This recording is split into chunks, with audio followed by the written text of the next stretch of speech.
December மாதம் ஐக்கிய நாடுகளின் உச்சி மாநாடு, பருவநிலை மாற்ற உச்சி மாநாடு டிசம்பரில் நடக்குது. ஸோ அதில் இந்த எழுத்து மடல் உள்ளே போய் கலக்குன்னு கலக்குச்சு. எல்லாமே புதுமையான மாற்றங்களை நாம் பார்க்கிறோம்.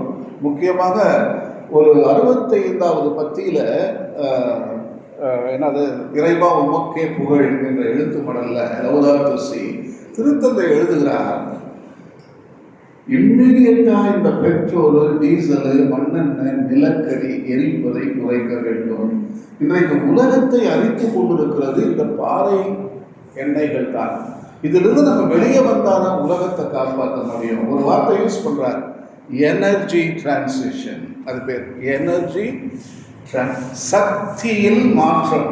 இப்போ சக்தியில் இதெல்லாமே விஷத்தை கக்கிக்கிட்டு இருக்கு. நெய்வேலியில் இங்கே என்னது மின்னணு இங்கே ஒன்று இருக்குதா, கல்பாக்கம் எல்லாம் பற்றி எரிஞ்சுக்கிட்டு இருக்கு. ஹீட்டு அனல் பறக்குது. இங்கே நம்ம உட்காந்துக்கிட்டு ஏசியில் வேற உட்காந்துக்கிட்டு ஜில்லுன்ட்டு நம்ம ஜாலியாக இருக்கும். ஆனால் அங்கே வந்து உலகமே செத்து போத, அதை நம்ம நினைக்கிறது கிடையாது. இதெல்லாம் விஷம், நமது வளிமண்டலத்தை விஷமாக்கி கொண்டிருக்கிறோம். என்னவோ மனுஷன் மட்டும் வாழ்ந்துகிட்டு இருக்கிற மாதிரி. என்னங்க இது பொது வீடு, எத்தனை உயிரினங்கள் இந்த வீட்டிலே வாழ்ந்து கொண்டிருக்கின்றன என்பதை நாம் மறந்து விட்டோம். ஸோ அவர் என்ன சொன்னார்கள், இம்மீடியட்டாக அந்த மாற்றத்தை கொண்டு வாங்க. இந்த எழுத்து மடல்கள் எவ்வளவு தூரம் உலகத்திலே மாற்றத்தை கொண்டு வந்திருப்பது என்பதை பற்றி நான் உங்களுக்கு எடுத்து சொல்லுகிறேன். நானே இதை பார்க்கிறேன். 10 வருடங்கள் ஆகியிருக்கின்றன இந்த எழுத்து மடல் வந்து. எவ்வளவு பெரிய மாற்றங்களை திருத்தந்தையின் எழுத்து மடல் சாதித்திருக்கிறது என்பதை பற்றி உங்களுக்கு நான் ஒரு எடுத்துக்காட்டுகள் சொல்ல உங்களுக்கு ஆசைப்படுறேன். அங்கே தான் அவங்க ஆரம்பித்தாங்க. அது இங்கிலீஷில் என்ன சொல்லுவாங்க, கார்பன் சீக்வஸ்ட்ரேஷன் சொல்லுவாங்க. கார்பனை எப்படி நாம் கைப்பற்றுவது, கார்பன் கேப்சர் சொல்லுவாங்க.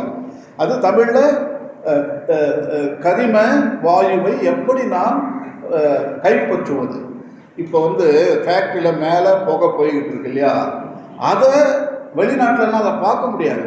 அந்த புகையெல்லாம் வெளியே வராது.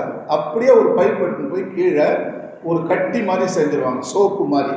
அந்த சோப்பு எடுத்துன்னு போய் கடலில் எடுத்துன்னு போய் அடியில் எங்கே நிலக்கரி எடுத்தானோ அங்கேயே அவங்க திருப்பி எடுத்து போய் வச்சுருவாங்க. அப்போ நமது வளிமண்டலத்தில் விஷங்கள் கலப்பது கிடையாது. அதுதான் கார்பன் கேப்சர் அல்லது கார்பன் சீக்வஸ்ட்ரேஷன் என்று சொல்லுவாங்க.